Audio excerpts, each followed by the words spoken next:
ലൈംഗികാരോപണ കേസിൽ രാഹുൽ മാങ്കൂട്ടത്തിലിനെ പൂട്ടാൻ ക്രൈംബ്രാഞ്ചിന് കഴിയുമോ?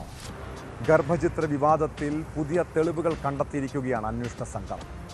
ഇരയായ യുവതികളിൽ ഒരാൾ നടത്തിയത് അശാസ്ത്രീയ ഗർഭം അലസിപ്പിക്കലെന്നാണ് നിർണായക കണ്ടെത്തൽ. നിർബന്ധിത ഗർഭചിത്രം നടത്താൻ ഗുളിക കഴിച്ചതോടെ രക്തസ്രാവം അനിയന്ത്രിതമായതായും തുടർന്ന് തിരുവനന്തപുരത്തെ സ്വകാര്യ ആശുപത്രിയിൽ ചികിത്സ തേടിയതായും ക്രൈംബ്രാഞ്ചിന് തെളിവ് ലഭിച്ചു. ഇതോടെ യുവതിയെ പരിശോധിച്ച ഡോക്ടറുടെ മൊഴിയെടുക്കാനുള്ള നീക്കവും ക്രൈംബ്രാഞ്ച് ആരംഭിച്ചിട്ടുണ്ട്. ഈ ഗുളികകൾ എത്തിച്ചു നൽകിയ ഫാർമസി ബിസിനസ് നടത്തുന്ന രാഹുലിൻ്റെ സുഹൃത്തിനെ കണ്ടെത്താനും നീക്കം തുടങ്ങി.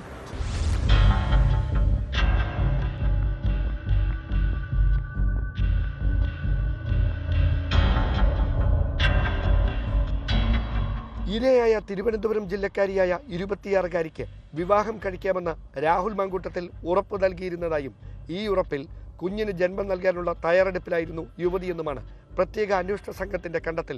യുവതി ഗർഭിണിയാണെന്ന വിവരം പലതവണ പറഞ്ഞിട്ടും രാഹുൽ വിശ്വസിച്ചിരുന്നില്ല. ഒടുവിൽ ഗർഭസ്ഥ ശിശുവിന്റെ വളർച്ച 16 ആഴ്ച പിന്നിട്ടതോടെയാണ് ഗൗരവം തിരിച്ചറിഞ്ഞത്. തുടർന്ന് പത്തനംതിട്ട സ്വദേശിയും തന്റെ വിശ്വസ്തനുമായ സുഹൃത്തു മുഖേന രാഹുൽ നിർബന്ധിത ഗർഭചിത്രം നടത്തുന്നതിനായി ഗുരുതര ആരോഗ്യ പ്രശ്നങ്ങൾക്ക് വഴിവെച്ചേക്കാവുന്ന 2 ഗുളികകൾ യുവതിക്ക് കൈമാറിയതായാണ് ക്രൈംബ്രാഞ്ച് സ്ഥിരീകരണം.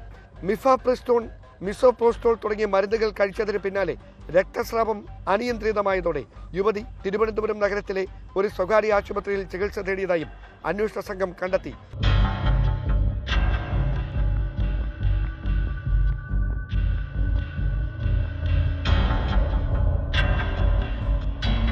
യുവതിയെ പരിശോധിച്ച ഡോക്ടറുടെ മൊഴിയെടുക്കാനുള്ള നീക്കവും ക്രൈംബ്രാഞ്ച് ആരംഭിച്ചതായാണ് സൂചന. ഫാർമസി ബിസിനസ് നടത്തുന്ന രാഹുലിന്റെ മറ്റൊരു സുഹൃത്തിനെ കേന്ദ്രീകരിച്ചും ക്രൈംബ്രാഞ്ച് അന്വേഷണം നടത്തുന്നുണ്ട്.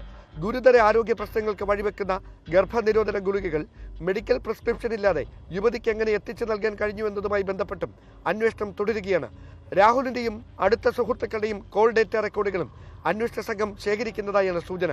പാലക്കാട് ഉപതെരഞ്ഞെടുപ്പിന് ശേഷം രാഹുൽ മാങ്കൂട്ടത്തലിന്റെ സാമ്പത്തിക സ്ഥിതിയിലുണ്ടായ മാറ്റങ്ങളെക്കുറിച്ചും ക്രൈംബ്രാഞ്ച് വിശദമായ പരിശോധന നടത്തുന്നുണ്ട്.